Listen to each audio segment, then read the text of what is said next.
warahmatullahi wabarakatuh. Innal hamdalillah nahmaduhu wa nasta'inuhu wa nastaghfiruh wa na'udzu billahi ta'ala min shururi anfusina wa min sayyiati a'malina. Man yahdihillahu fala mudilla lahu wa man yudlil fala hadiya lahu. Wa asyhadu an la ilaha illallah wahdahu la syarika lahu wa asyhadu anna Muhammadan abduhu wa rasuluh. Ya ayyuhalladzina amanu taqullaha haqqa tuqatih wa la tamutunna illa wa antum muslimun.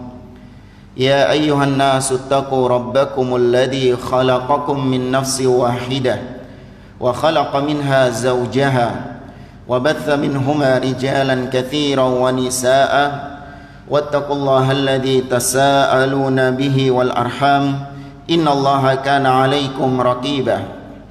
Ya ayyuhalladzina amanu taqullaha wa qulu qawlan sadida yuslih lakum a'malakum wa yaghfir lakum dhunubakum wa man yuti'illaha wa rasulahu faqad faza fawzan 'azima. Amma ba'd, fa inna asdaqal hadithi kitabullah wa khairal hadi hadi Muhammadin sallallahu alaihi wasallam wa syarrul umuri muhdatsatuha wa kullu muhdatsatin bid'ah wa kullu bid'atin dhalalah wa kullu dhalalatin finnar. Ma'asyiral muslimin, ikhwani fillah rahimani wa rahimakumullah.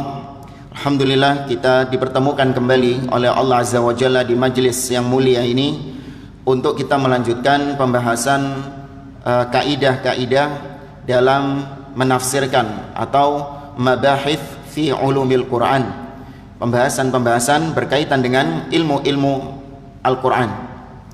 Tapi sebelum kita mulai, kita himbau kepada para jamaah untuk tetap menggunakan masker dan tetap menjaga jarak, ya, karena kita tidak ingin kajian kita terjadi sesuatu yang tidak diinginkan, sehingga tidak hanya kajian ini saja yang terdampak, namun bisa saja semua kegiatan-kegiatan masjid menjadi terdampak hanya gara-gara keegoisan satu orang, ya, hanya gara-gara keegoisan satu orang yang tidak mau menerapkan protokol yang ada. Ini alasan kita, ya, selain karena memang untuk menjaga diri kita sendiri, dan yang kedua karena memang akidah kita ahli sunnah wal jamaah as-sam'u wa ta'ah, ya, senantiasa mendengar dan taat kepada pemimpin dalam perkara-perkara yang ma'ruf.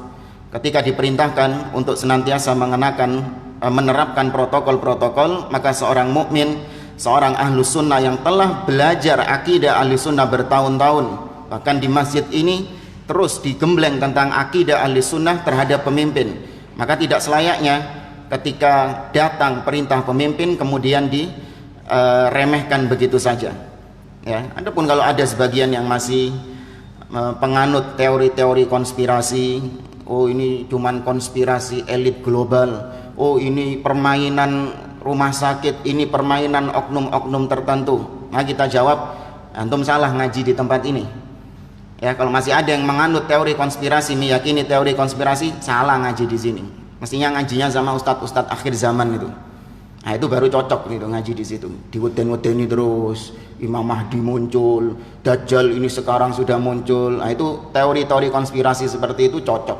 Tapi kalau ngaji di sini nggak ada teori konspirasi seperti itu. Ya, agama kita itu berlandaskan sesuatu yang hak, ya, sesuatu yang yakin. Ya. Tapi ini sekedar himbauan saja. Kita lanjutkan kembali pembahasan tentang ulumul Quran. Setelah pada pertemuan yang lalu kita sampaikan tentang al-maki wal madani, yaitu perbedaan antara makiyah dan madaniyah. Kita masuk ke bab selanjutnya, jam'ul Quran wa tartibuh, yaitu tentang pengumpulan Al-Quran dan mengurutkan pengurutan Al-Quran. Tapi sebelum kita baca dari Syekh Manna' Qattan, kita baca terlebih dahulu dari Syekh Muhammad bin Shalih Al-Utsaimin.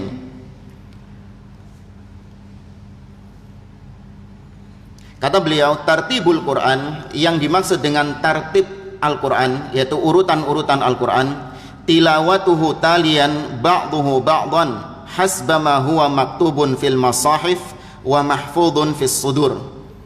Yang dimaksud dengan urutan-urutan Al-Quran adalah pembacaan Al-Quran yang saling berurutan antara satu ayat dengan ayat yang lain, antara satu surat dengan surat yang lain, sesuai dengan yang tertulis di mushaf atau sesuai dengan yang dihafal di dalam diri seseorang. Ya, itu makna yang disebut tartibul Quran, urutan-urutan Al-Quran. Wa huwa thalathatu anwa'. Ada 3 macamnya di sini. Ya, urutan Al-Quran beliau bagi menjadi 3 macam. An-naw'ul awal, macam yang pertama, tartibul kalimat bihaitsu takunu kullu kalimatin fi mawdi'iha minal ayah. Wa hadha thabitun bin nassi wal ijma' wa la na'lamu mukhalifan fi wujubihi wa tahrimi mukhalafatihi. Kata beliau, urutan Al-Quran yang pertama modelnya adalah urutan kalimat demi kalimat. Ya, urutan kalimatnya kalau dalam bahasa Arab artinya kata.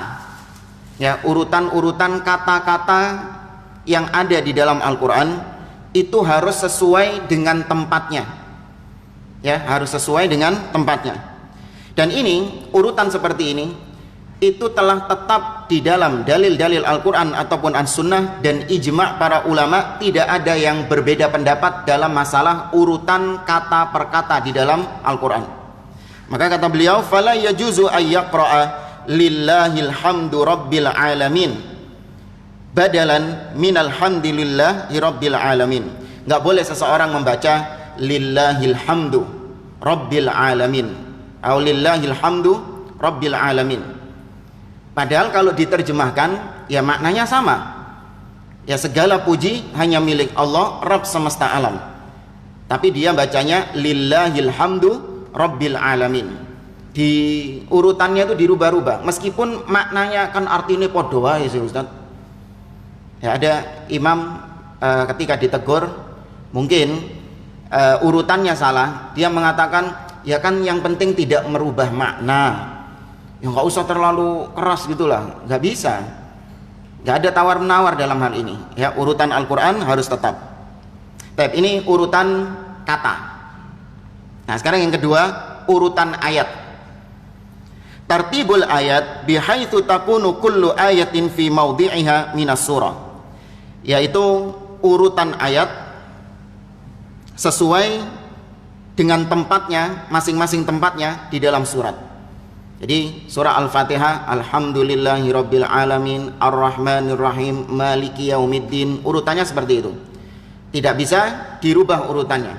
Ya, maliki yaumiddin, ya, arrahmanirrahim, alhamdulillahirabbil alamin, dirubah urutannya. Kata beliau, wa hadza tsabitun bin nassi wal ijma', sama. Ini merupakan ketetapan di dalam Al-Quran dan ijma' para ulama tentang urutan ayat per ayat. Wa huwa wajibun 'alal qaulir rajih wa tahrumu mukhalafatuhu. Dan ini wajib bagi setiap mukmin membaca ayat dengan urutannya, dan haram hukumnya untuk menyelisihi urutan-urutan tersebut. Fala yajuzu ayyaqra'a maliki yaumiddinir rahmanir rahim.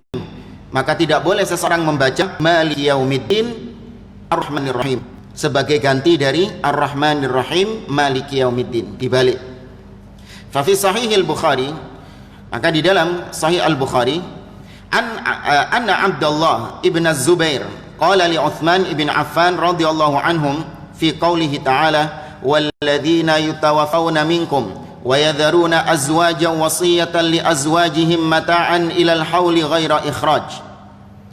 Diriwayatkan di dalam Sahih Al-Bukhari, Abdullah bin Zubair itu pernah mengatakan kepada Uthman bin Affan tentang ayat yang ada di dalam surah Al-Baqarah ayat 240. Ana minta yang bawa mushaf coba dibuka. Surah Al-Baqarah 240.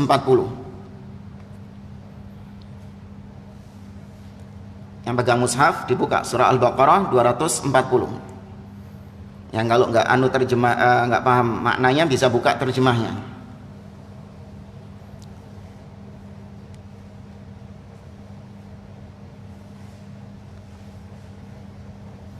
Itu halaman berapa itu di mushaf itu?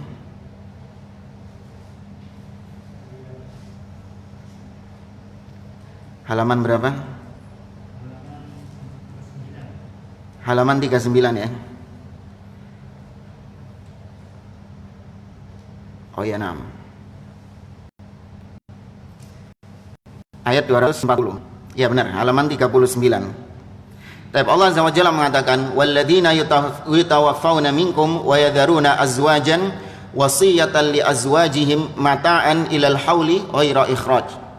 Kata Allah Azza wa Jalla, dan orang-orang yang akan wafat ya di antara kalian, kemudian dia meninggalkan istri-istrinya, hendaklah dia berwasiat untuk istri-istrinya tersebut mata'an ilal haul, yaitu nafkah selama setahun wasiatnya.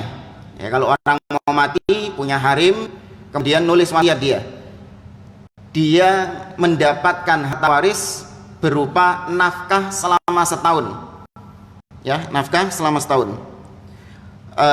Kemudian kata Allah ghaira ikhraj, dan dia nggak boleh keluar rumah selama setahun itu.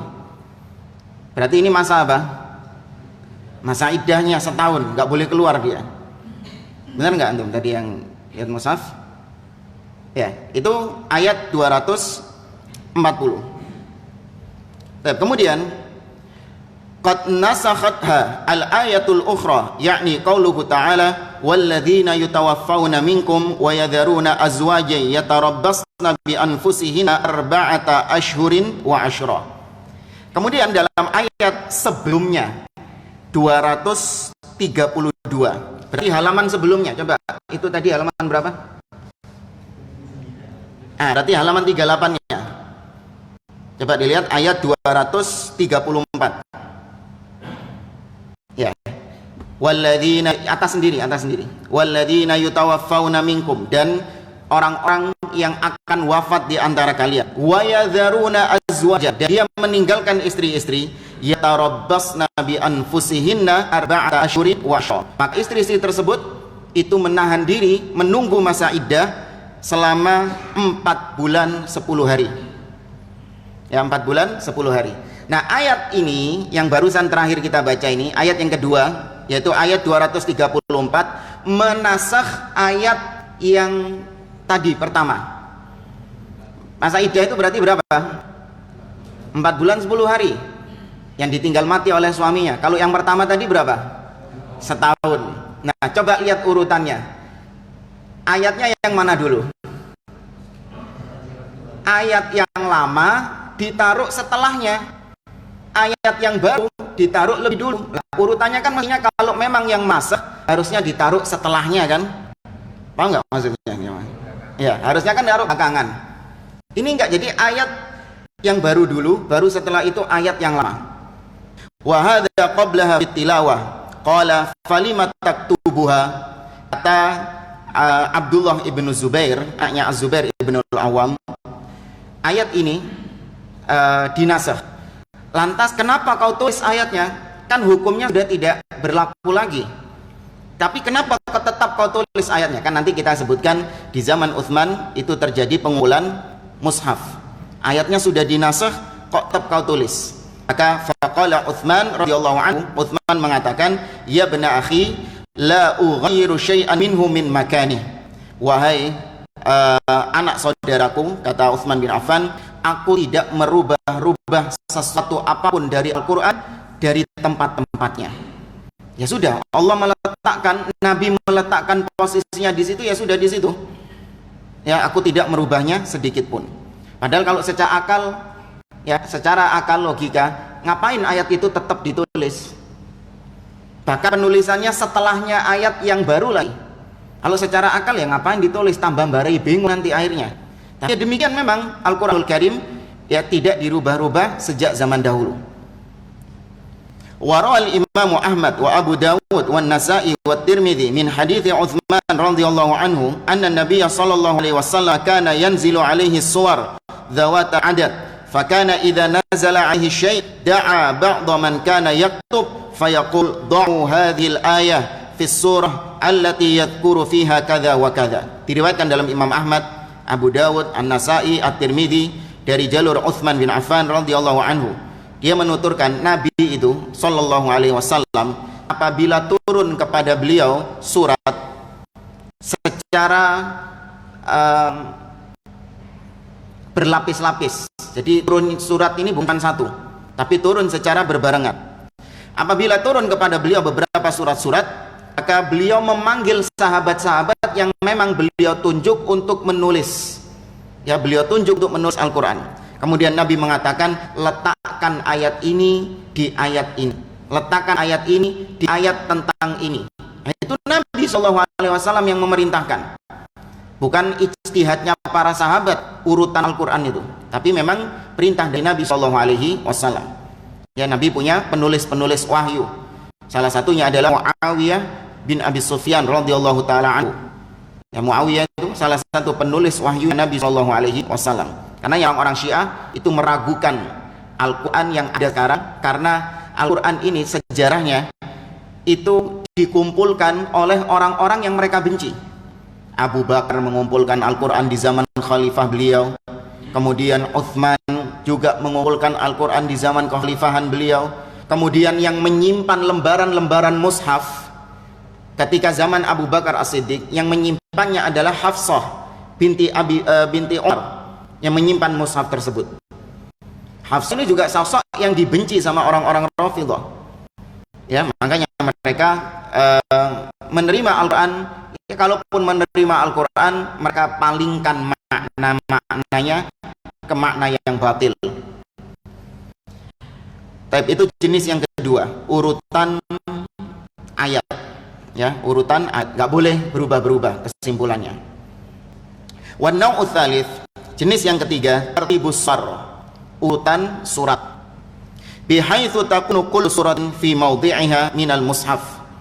Yaitu maksudnya semua surat-surat itu diletakkan sesuai tempatnya di dalam mushaf. Ya, urutannya Al-Fatihah, Al-Baqarah, kemudian Ali Imran, An-Nisa, Al-Maidah dan seterusnya. Itu urutannya di dalam mushaf. Wa hadza rabitun bil ijtihad fala yakunu wajiban. Mengurutkan surat seperti ini itu bisa berdasarkan ijtihad. Ya, tidak diwajibkan urutannya harus seperti itu. Wa fi sahih Muslim an Hudzaifah ibn al-Yaman radhiyallahu anhu annahu shalla ma'an Nabi sallallahu alaihi wasallam dzata lailah. Kenapa kok kita katakan urutan surat itu berdasarkan ijtihad?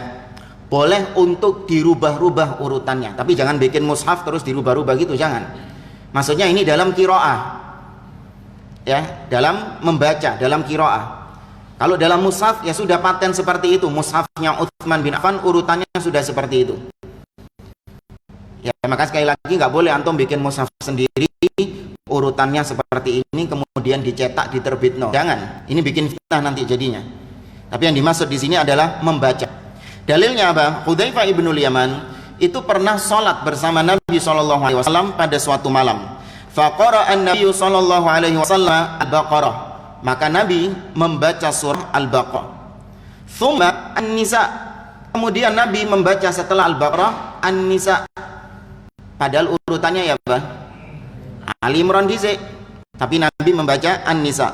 Tsumma Ala Imran. Kemudian Nabi membaca surah Ali Imran. Nah, ini urutannya kan nggak sesuai dengan mushaf yang ada. Jadi dibolehkan membaca Al-Quran suratnya itu tidak sesuai urutan yang ada, tapi ayatnya harus tetap sesuai urutan. Ya, adapun suratnya boleh. Ta'liqan anil Ahnaf anhu qara fil ula bil Kahf wa fi tsaniyah bi Yusuf aw Yunus wa dzakara annahu shalla ma'a Umar ibn al-Khattab as-subha bihima. Ya, Al-Ahnaf menambahkan riwayat bahwa Nabi juga pernah membaca di rakaat pertama surah Al-Kahf, ya, kemudian di rakaat kedua surat Yusuf atau surat Yunus. Surat Al-Kahf ini belakangan kalau di urutan mushaf. Baru setelah itu baru sebelumnya surat Yusuf atau surat Yunus. Jadi enggak urut. Ya, tidak urut. Qala Syekhul Islam Ibnu Taimiyah, berkata Syekhul Islam Ibnu Taimiyah, tajuzu qira'atu hadhihi qabla hadhihi wa kada fil kitabah. Ya, secara asal hukumnya boleh orang membaca surat ini sebelum surat ini. Ya, urutannya enggak seperti di mushaf. Sama juga dengan penulisan mestinya. Karena hukum qiraah sama dengan penulisan. Ya, tapi kenapa kita larang tadi? Karena sudah selesai sama Utsman bin Affan dikumpulkan menjadi satu mushaf. Nggak perlu antum bikin formula lagi dalam mengutkan surat. Yang ada nanti timbul fitnah. Orang-orang awam akan mengatakan, oh ini mushaf sesat ini. Mosok mari Al-Baqarah langsung An-Nisa. Ya mas habis An-Nisa baru kemudian Ali Imran. Nah, ini mushaf sesat ini. Hanya timbul fitnah. Padahal secara asal hukumnya nggak apa-apa. Ya, tapi dilarang karena ada gejolak nanti. Lihada tanawwa'at masahif ashabati radhiyallahu anhum fi kitabatiha. Karenanya dulu para sahabat Nabi, mereka kan punya mushaf masing-masing. Mereka menulis mushaf sendiri-sendiri. Nah, itu urutannya berbeda antara sahabat yang satu dengan sahabat yang lain. Ini sebelum Utsman bin Affan mengumpulkannya menjadi satu mushaf. Di para sahabat berbeda-beda mushafnya. Lakin lamma tafaqu 'ala al-mushaf fi zamani Utsman radhiyallahu anhu sara hadha mimma sannahu al-khulafa'ur rasyidun wa qad dalla al-hadits 'ala anna lahum sunnah yajib ittiba'uha. Nah, ini tadi kita katakan ini terjadi sebelum Utsman bin Affan menetapkan mushaf itu hanya satu. Para sahabat berbeda-beda mushafnya. Maka setelah Utsman menetapkan mushaf hanya satu saja, maka jadilah itu sebuah sunnah yang diterapkan oleh para khulafaur rasyidin. Dan kata beliau, hadis Nabi SAW dijadikan sebagai dalil bahwa khulafaur rasyidin itu memang punya wewenang untuk melakukan kebijakan-kebijakan yang berkaitan dengan agama. Karena Nabi SAW mengatakan, alaikum bisunnati wa sunnatil khulafair rasyidin al-mahdiyyin min ba'di.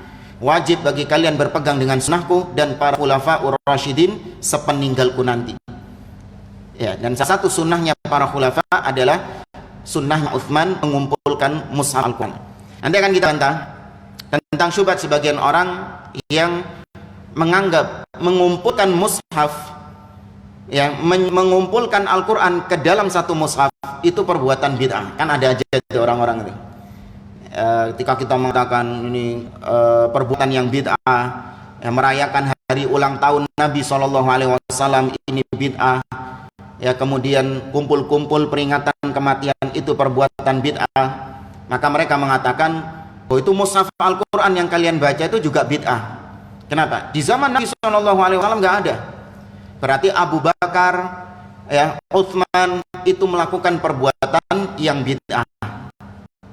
Ada. Ini ya masih lumayan lah daripada yang sebelumnya itu pesawat bid'ah, HP bid'ah, kita balong ormani. Ya, ini masih lumayan lah. Tapi ya tetap ini adalah syubhat. Baik, jemaah dimakan oleh Allah Subhanahu.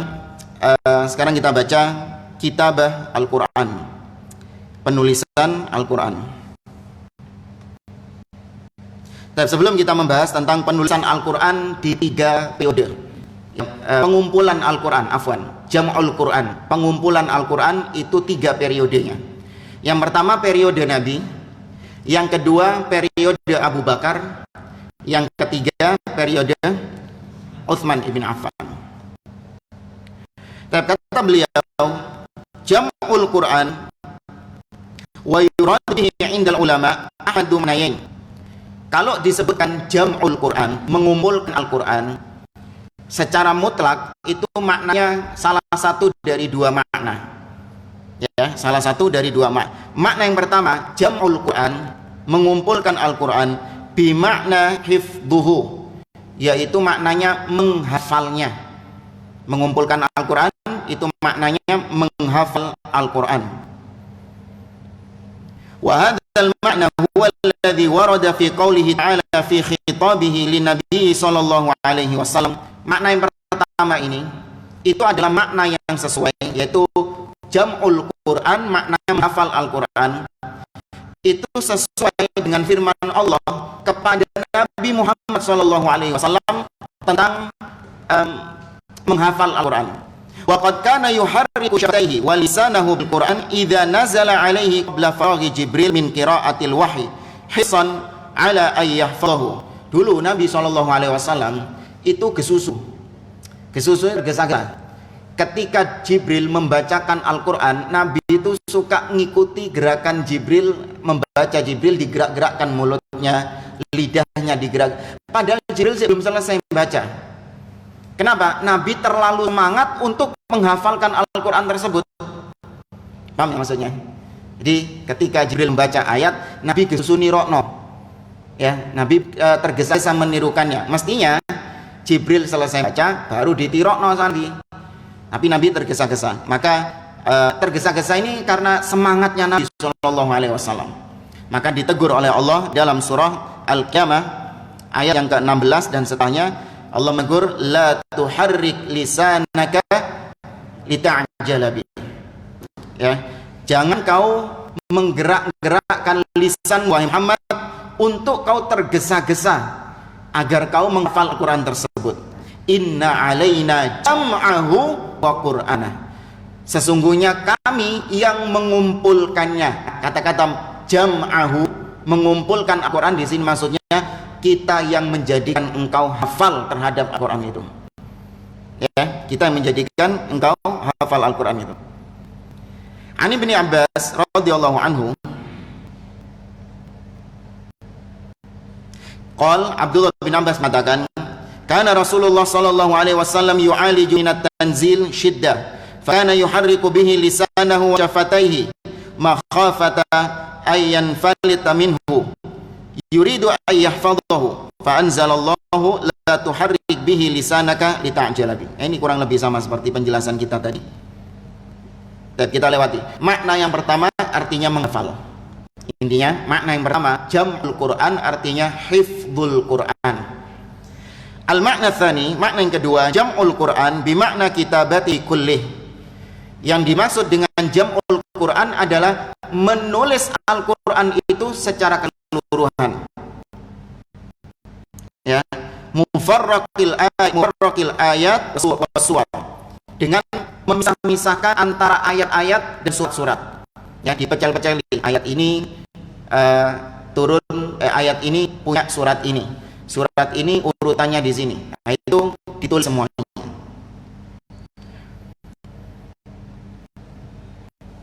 Au tartibil ayat fat wa kullu surah fi sahifin ala hiddatin. Ya, ini dikumpulkan di satu mushaf. Ya, dikumpulkan di satu mushaf. Tapi itu makna yang kedua. Nah, sekarang kita mulai masuk ke pembahasan inti jam'ul Quran ala ahdi Nabi sallallahu alaihi wasallam. Mengumpulkan Al-Quran pada periode Nabi Shallallahu Alaihi Wasallam. Nah, ini terbagi lagi menjadi dua, sesuai dengan pembagian kita sebutkan sebelumnya. Jadi di zaman Nabi, kalau disebutkan mengumpulkan Al-Quran, itu bisa jadi yang pertama maknanya menghafal Al-Quran itu, atau juga terjadi di zaman Nabi Shallallahu Alaihi Wasallam penulisan kitabah terhadap Al-Quran tersebut. Tapi dalilnya tadi surah Al-Qiyamah ayat yang ke-16, bahwa di zaman Nabi Shallallahu Alaihi Wasallam dikumpulkan Al-Quran artinya dihafalkan Al-Quran tersebut. Waqad awrada al-Bukhari fi sahihi thalathi riwayat sab'ati minal huffaz hum Abdullah ibnu Mas'ud wa Salim maula Abi Hudzaifah wa Mu'ad ibn Jabal wa Ubay bin Ka'ab wa Zaid ibn Thabit wa Abu Zaid ibnu Sakan wa Abu Darda. Dalam Sahih Bukhari, di antara para hufaz, ya, sahabat-sahabat yang menghafal Al-Quran, itu yang kita sebutkan namanya tadi, yang direkomendasikan oleh Nabi Shallallahu Alaihi Wasallam.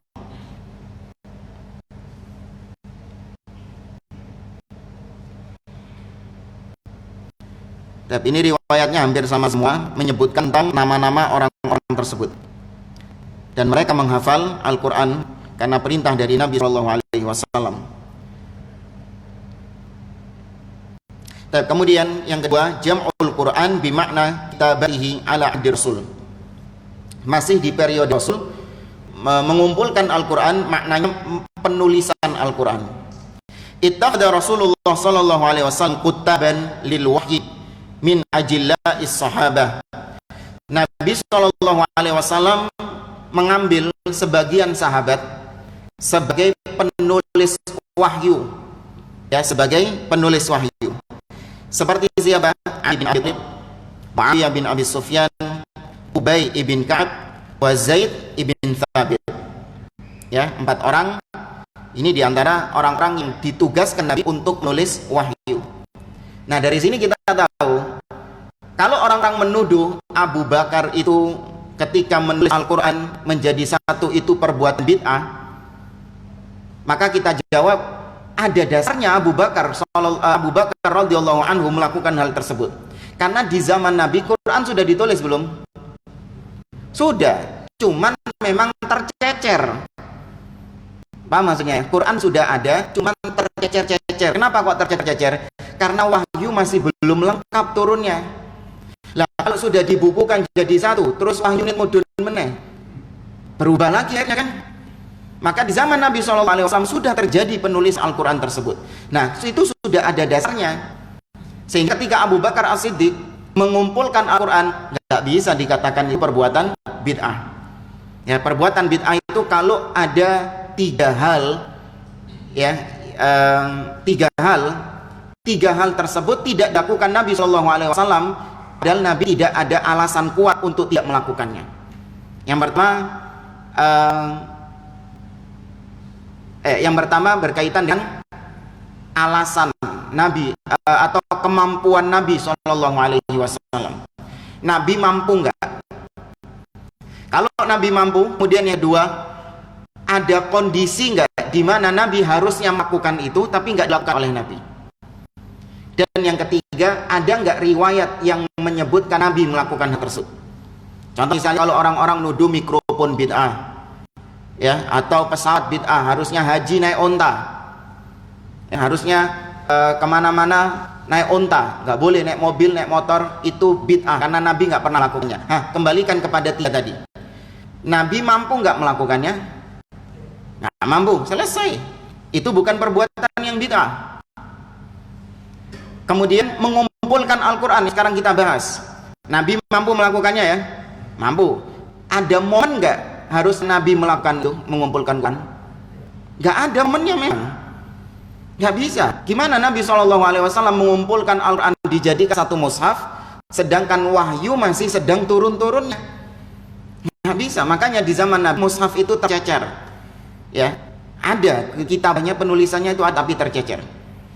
Nah sekarang coba dengan perbuatan-perbuatan bid'ah yang mereka lakukan, ya, memperingati hari kematian seseorang atau yang disebut dengan tahlil.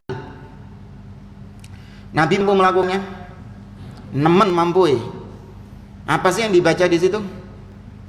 Surat Yasin. Masa Nabi nggak bisa baca surat Yasin? Yang turun pertama kali surat Yasin beliau kok. Yang pertama kali ngafal surat Yasin beliau. Nabi mampu melakukannya. Baik. Yang kedua, ada nggak momen yang harusnya Nabi melakukan itu nggak dilakukan sama Nabi? Dilakukan ketika apa sih? Ada orang meninggal kan? Nabi pernah nggak ditinggal mati sama orang yang dia sayangi? Bolak-balik. Istri beliau Khadijah, paman beliau Hamzah, sahabat-sahabat beliau begitu banyak yang gugur di medan peperangan. Satu pun nggak ada yang ditahlili, bayang loh. Satu saja nggak ada. Nabi mampu. Momennya banyak, bayangkan. Momennya banyak, bukan cuma momen sekali 2 kali, banyak momennya. Tapi ternyata nggak dilakukan. Nah, kenapa nggak dilakukan? Ya memang itu bukan bagian dari agama. Ya, ini kaidah singkat untuk mendeteksi ini bid'ah atau enggak. Ya, maka dengan demikian Al-Quran yang ditulis oleh Abu Bakar itu bukan termasuk perbuatan bid'ah karena Nabi sudah menulis Al-Quran. Sama seperti Umar ibn Khattab. Umar sering dikatakan berbuat bid'ah gara-gara mensunnahkan atau melakukan salat tarawih berjamaah. Bahkan ucapan Umar itu sering digunakan oleh ahli bid'ah untuk mendukung kebid'ahan mereka yang mereka sebut dengan bid'ah hasanah. Yang Umar mengatakan ni'matil bid'atu hadhihi. Sebaik-baik bid'ah adalah ini. Nah, coba kembali kepada riwayat yang ada, sejarah yang ada. Sholat tarawih berjamaah pernah dilakukan nggak sama Nabi? Pernah 3 malam tok. Setelah itu Nabi SAW sholat sendirian khawatir kalau itu diwajibkan oleh Allah Azza wa Jalla dan kaum muslimin tidak mampu. Sampai Nabi SAW wafat, sholat tarawih tetap dewe-dewe, tidak dilakukan secara berjamaah. Kemudian berlanjut ke zaman Khalifah Abu Bakar, tetap sholat tarawih itu sendiri-sendiri. 2 tahun Abu Bakar As-Siddiq menjabat sebagai khalifah, sholat tarawih masih sendiri-sendiri. Kemudian datang zaman Umar Ibn Khattab, barulah ketika itu Umar memandang kekhawatiran yang dulu Nabi khawatir, yaitu takut diwajibkan, itu sudah nggak mungkin lagi di zaman sekarang, karena wahyu nggak mungkin turun kan. Jadi nggak mungkin tahu-tahu dirubah tarawih jadi wajib. Lewat siapa? Umar yang dapat wahyu, nggak mungkin. Maka kekhawatiran itu sudah tidak ada. Umar Ibn Khattab mengembalikan kembali apa yang dulu dijalani, yaitu sholat tarawih secara berjamaah dipimpin oleh satu imam, yaitu Ubay bin Ka'ab yang disuruh oleh Umar Ibn Khattab.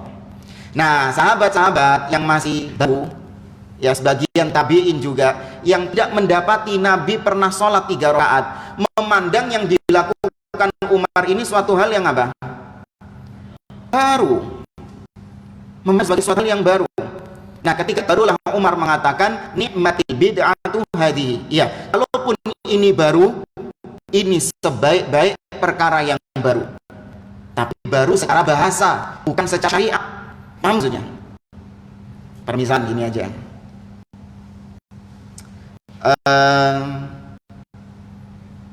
Dulu, ya, ketika awal-awal anak pribadi, ini kisah nyata, anak pribadi ingin menerapkan sujud sajidah, ya, sujud sajidah, sujud tilawah ketika ada ayat sajidah. Dulu di masjid yang lama, rahimahullah. Ketika itu anak masih ragu, ini gimana kalau sebagian orang nggak tahu tentang hukum sujud. Kita tanya ke beberapa ustaz. Ini apa betul? Yang penting sudah antum beritahu bahwa di rakaat sekian akan ada sujud. Baik. Setelah anak umumkan, rupanya ya masih ada yang masbuk. Ketika itu rakaat kedua anak sujud. Setelah sujud, pas ketika sujud itu ada sebagian orang yang subhanallah, subhanallah. Sebagian orang. Ketika sujud itu ada memang sebagian orang yang nggak ikut sujud karena dia menganggap ini kan apa nih? Belum rukuk, belum itikaf sudah sujud. Mereka tetap di atas. Subhanallah. Nah, ini cerita dari beberapa orang yang melihat kejadian itu. Subhanallah, tetap tidak mau sujud dia.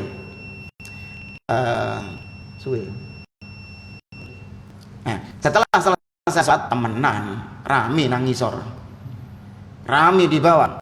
Ana dikatakan sebagai orang yang membuat hal-hal yang baru. Ya, hal-hal yang baru yaitu sujud langsung tanpa rukuk dan tanpa i'dal. Dulu di zaman seperti dahulu sujud tilawah ini, kalau sekarang kan enggak ya. Kalau dulu suatu hal yang aneh bagi sebagian orang, kecuali orang-orang yang ngaji, ya, orang-orang yang awam yang pendidikan agama nggak tahu ada sujud seperti itu. Mungkin sekarang iya, tapi alhamdulillah udah banyak yang tahu lah. Mereka mengatakan apa? Ini yang baru. Bahkan ada satu jamaah mengatakan anak dari kecil nggak pernah ada sujud seperti ini. Tuh, lihat, ini sesuatu hal yang baru bagi siapa? Bagi dia. Ini bid'ah bagi dia. Secara bahasa iya bid'ah, tapi secara syar'i enggak. Enggak. Nah, ini yang dilakukan Umar itu seperti itu. Ya, kok kedawan sampai situ. Baik.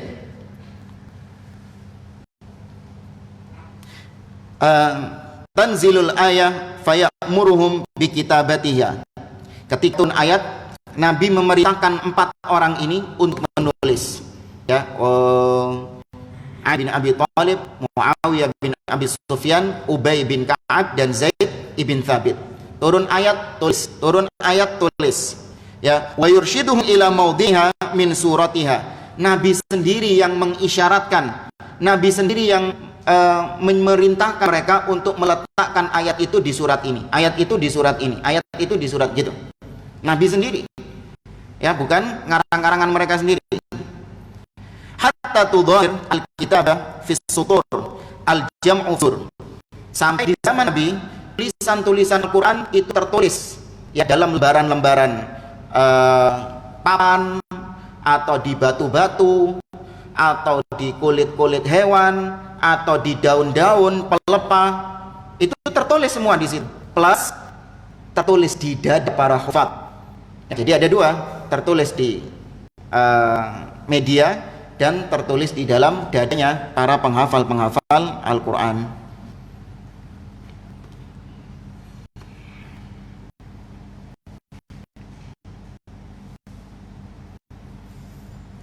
Kita tambahkan dari Syekh Utsaimin, fi ahdi Nabi sallallahu alaihi wasallam wa kana al-i'timadu fi hadhihi al-marhalah 'ala al-hifdhi akthar min al-i'timadi 'ala kitabah li quwwati dzakirah wa sur'ati al-hifdhi wa qillatil katibina wa wasailil kitabah.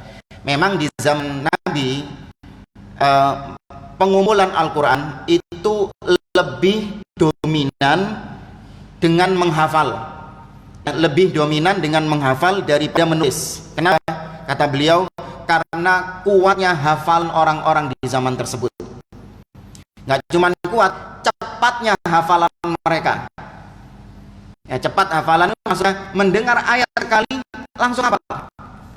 Ya, kalau kita cepat hafal, cepat lagi. Ya, itu kita.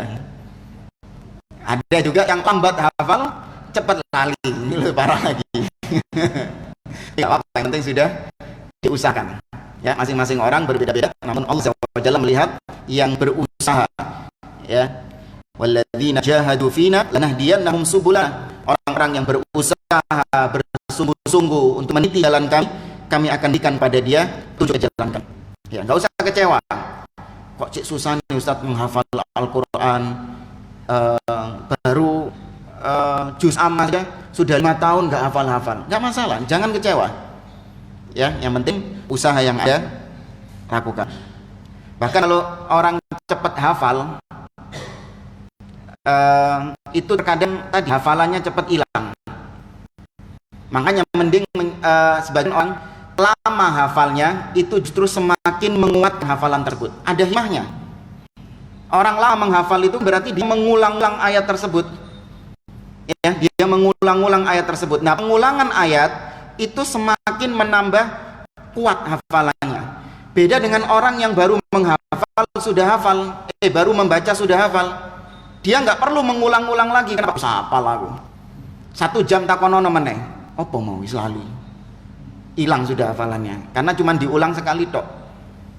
Ya, ini pengalaman dari beberapa orang-orang yang menghafal Al-Quran. Mereka sering lupa. Ya, itu tujuannya, hikmahnya adalah untuk supaya merefresh kembali hafalannya.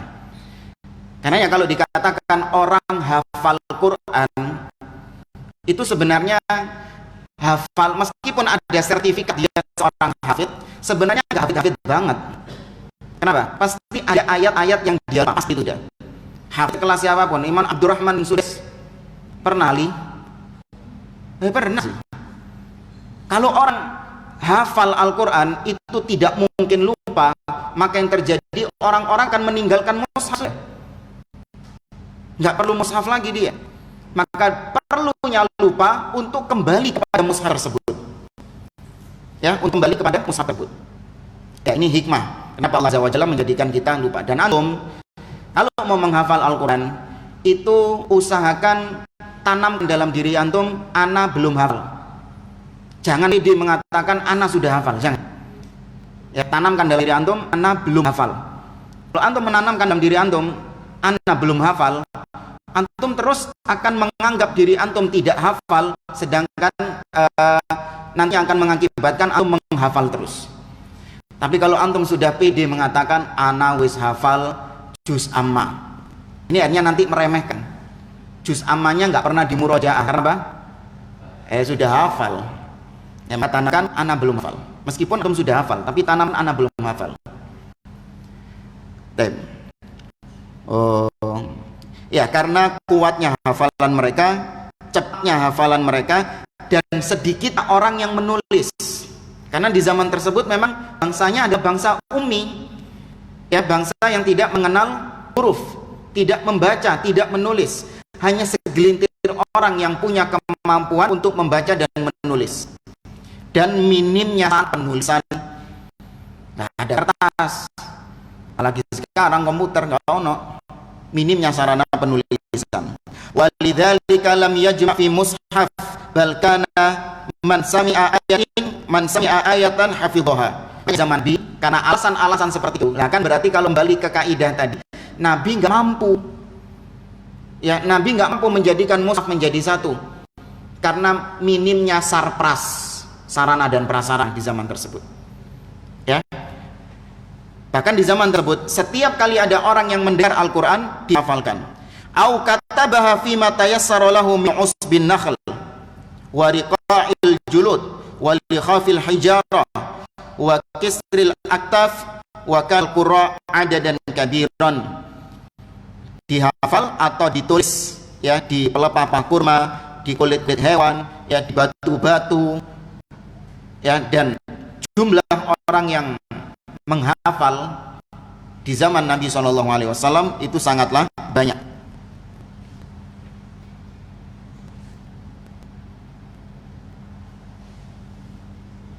Tapi jamaah dimulakan oleh Allah Azza wa Jalla, kurang lebih tidak ya? Hah? 5 menit lagi, 10 menit lagi. Perasaan titik tadi masih 10 menit lagi. Baik. Kita lanjut ke marhalah ats-tsaniyah, periode yang kedua.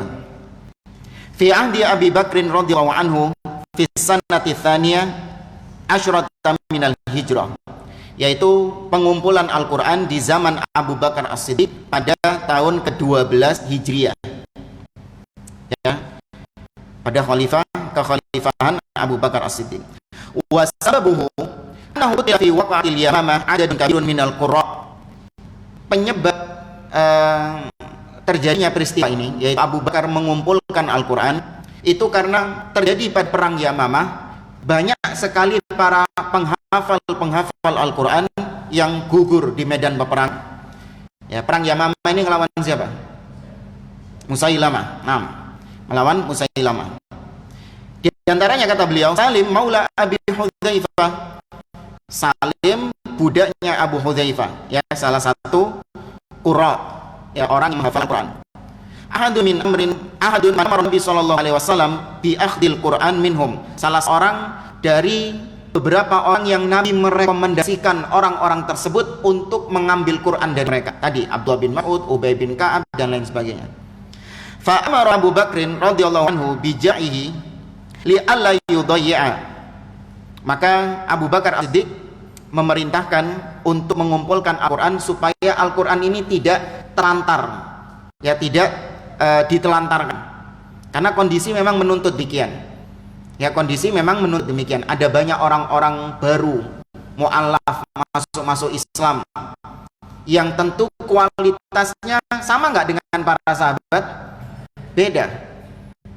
Kalau mushaf tidak dikumpulkan menjadi satu, ini menyulitkan orang-orang yang baru masuk Islam untuk mempelajari Al-Quran, menghafal Al-Quran. Semakin zaman kualitas tambah menurun, terus tambah menurun sampai di zaman sekarang. Antum bayangkan kalau sampai zaman sekarang mushaf belum ada, gimana?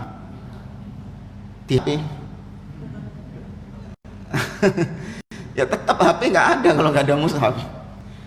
Ya betapa susahnya, karena kualitas kita jauh di bawah para sahabat Nabi. Sekali dengar ayat tadi langsung hafal lagi. Ya, ini kisahnya Abu Bakar As-Siddiq. Ngono di kafir nambe Syiah. Kita lanjutkan.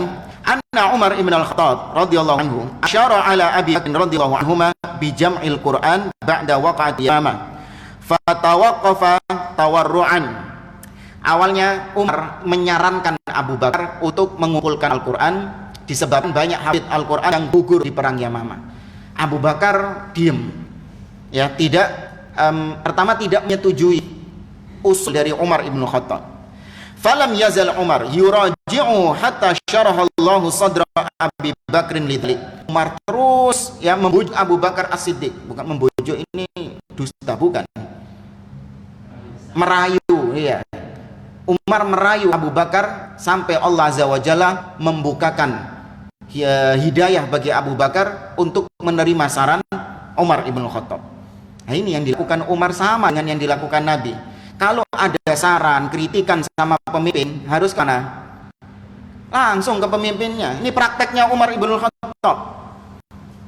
Awalnya Abu Bakar menolak, nggak mau mengumpulkan Al-Quran. Apa yang dilakukan Umar? Terus didatangi, diusahakan. Nggak ada ceritanya Abu Bakar nggak mau menuruni Umar untuk mengumpulkan orang. Terus Umar mengumpulkan massa. Ayo demo Abu Bakar As-Siddiq. Nggak ada kayak ceritanya kayak gitu. Itu bukan cara-cara Islam. Ya, langsung datang kepada pemimpinnya. Ya, sesuai dengan yang dianjurkan Nabi SAW, man arada ayyasaha lidhi sultani bi amrin fala yubdilahu alaniyah. Barang siapa yang punya nasihat, masukan, kritikan bagi pemimpin, maka jangan ditampakkan di depan umum. Walakin liyaqud biyadih, akan tapi hendaklah kau gandeng tangannya, wa yakhluwa bihi, kau berdua-duaan dengannya. Fa in qabila minhu fadha, kalau usulmu diterima, selesai sudah. Wa illa kana qad adda alladhi alaihi lahu. Tapi kalau enggak diterima, ya sudah, tugasmu cuma menyampaikan saja. Kok maksa? Ya, maka Abu Bakar akhirnya menerima. Fa arsala ila Zaid bin Thabit fa atahu. Maka Abu Bakar As-Siddiq mengirim utusan kepada Zaid bin Thabit untuk datang. Ya, Zaid bin Thabit salah satu orang tadi yang menulis wahyu. Disuruh Abu Bakar untuk datang. Wa indahu Umar. Faqala lahu Abu Bakrin. Abu Bakar mengatakan kepada Zaid bin Thabit, di situ juga ada Umar, innaka rajulun syabun akilun la natahimuk wa qad kunta taktubul wahya li Rasulillah sallallahu alaihi wasallam fatatba'al Qur'an fajma'hu. Kata Abu Bakar, wahai Zaid bin Thabit, kau seorang pemuda yang cerdas, ya, kami tidak ada tuduhan-tuduhan sesuatu kepadamu, tidak ada masalah pada dirimu. Dulu kau pernah menulis wahyu di masa Nabi Shallallahu Alaihi Wasallam, maka sekarang kumpulkan wahyu-wahyu yang sudah kau tulis itu. Ya, kumpulkan wahyu-wahyu yang sudah kau tulis. Fatataba'tu, qal, Zaid mengatakan, aku pun mulai mengumpulkan Al-Quran minal usbi wal likhafi wasudur rijal. Tak kumpulkan dari dari pan-papan, dari pelepah-pelepah kurma, dari kulit-kulit hewan, tak kumpulkan. Dan dari para penghafal Quran juga. Ya, dua dikumpulkan sama Zaid ibn Thabit. Dari tulisan-tulisan yang ada dan dari para penghafal Al-Quran. Fakanatis suhuf inda Abi Bakrin hatta tawafahullah. Sudah dikumpulkan sama Zaid, kemudian diserahkan sama Abu Bakar As-Siddiq. Diserahkan. Setelah itu disimpan sama Abu Bakar As-Siddiq sampai Abu Bakar meninggal. Ya, jadi mushafnya cuma satu, kumpulan-kumpulan mushaf itu tadi. Sehingga kalau ada orang yang ingin membaca Al-Quran, ingin menyalin Al-Quran, soft copy-nya harus sesuai dengan itu yang dikumpulkan sama Zaid bin Thabit. Ya, ini standarnya. Thumma inda Umar fi hayatihi. Kemudian beralih ke kepemimpinan Umar, mushaf yang dikumpulkan sama Zaid bin Thabit tadi itu dipegang sama Umar. Thumma inda Hafsah, sampai Umar meninggal dipegang sama Hafsah, istrinya Nabi sallallahu alaihi wasallam radhiyallahu anha. Wa qad wafaqal muslimuna Abu Bakrin ala dzalik wa aduwwuhu min hasanatihi. Dan kaum muslimin itu sepakat dengan kebijakan Abu Bakar yang mengumpulkan mushaf tersebut. Dan ini termasuk kebaikan Abu Bakar As-Siddiq. Hatta qala Ali radhiyallahu anhu, a'dhamun nas fil masahif ajran Abu Bakrin. Orang, kata Ali bin Abi Thalib ini ya, Ali memuji Abu Bakar nih, gak ada apa-apa Ali sama Abu Bakar itu. Kok ambil sih ada gede-gede, no, kok Ali sama Abu Bakar ini ada perselisihan, ada pertentangan, nah, bekhair dan apa-apa. Ya, Ali mengatakan a'dhamun nas fil masahif ajran Abu Bakrin. Orang yang paling besar pahalanya dalam masalah mushaf Al-Quran ada Abu Bakar As-Siddiq. Antum hitung-hitungan aja, mushaf tok ini, masalah mushaf ini dibaca orang setelah zaman Abu Bakar As-Siddiq, berapa miliar orang yang baca mushaf? Pahalanya dapat nggak Abu Bakar? Dapat. Ini cuman mushaf, urusan mushaf saja Abu Bakar sudah mendapatkan kebaikan pahala yang banyak, apalagi urusan-urusan yang lain. Utsman bin Affan, Talha bin Ubaidillah, Abdurrahman bin Auf, Bilal bin Rabah, ini masuk Islam gara-gara siapa? Abu Bakar. Maka semua pahala yang dilakukan oleh Utsman, amalan yang dilakukan Abdurrahman bin Auf, Talha bin Ubaidillah oleh Abu Bakar As-Siddiq, itu gak bisa dibayangkan. Makanya nggak heran Nabi SAW ketika menjelaskan tentang pintu-pintu surga, ya, di surga itu ada pintu as-salah. Man kana min ahli shalah fa min babis shalah. Barang siapa dulu di dunia termasuk ahli salat, dia panggil dari pintu salat. Wa man kana fi ahli siyam du'iya min babir rayyan. Barang siapa yang dulu di dunia ahli puasa, dia di surga dipanggil dari pintu ar-rayyan. Disebutkan semua pintu-pintu surga sama Nabi. Ada berapa? 8. Abu Bakar tanya kepada Nabi, ya Rasulullah, hal du'iya rajulun min tilkal abwab? Wahai Rasulullah, ada enggak orang yang dipanggil dari pintu itu semuanya? Apa kata Nabi? Naam, arju an takuna minhum. Iya wahai Abu Bakar, dan aku berharap kau salah satu orangnya. Ya, karena kebaikan Abu Bakar begitu banyak. Ya, orang istimewa seperti ini dikafirkan oleh orang-orang Rafidhah. Wal iyadzu billah. Tapi jamaah dimuliakan oleh Allah, anak kira ini bisa kita sampaikan. Tersisa bagi kita pengumpulan mushaf di zaman Utsman, dan ini memang agak panjang. Ya, ada kisah-kisah yang menarik di dalamnya untuk kita simak. Pengumpulan mushaf di zaman Utsman bin Affan radhiyallahu anhu. Ana cukupkan, kita akhiri perjumpaan kita. Subhanakallahumma rabbana wa bihamdik, asyhadu an la ilaha illa anta, astaghfiruka wa atubu ilaik. Wa akhiru da'wana alhamdulillahi rabbil alamin. Wassalamualaikum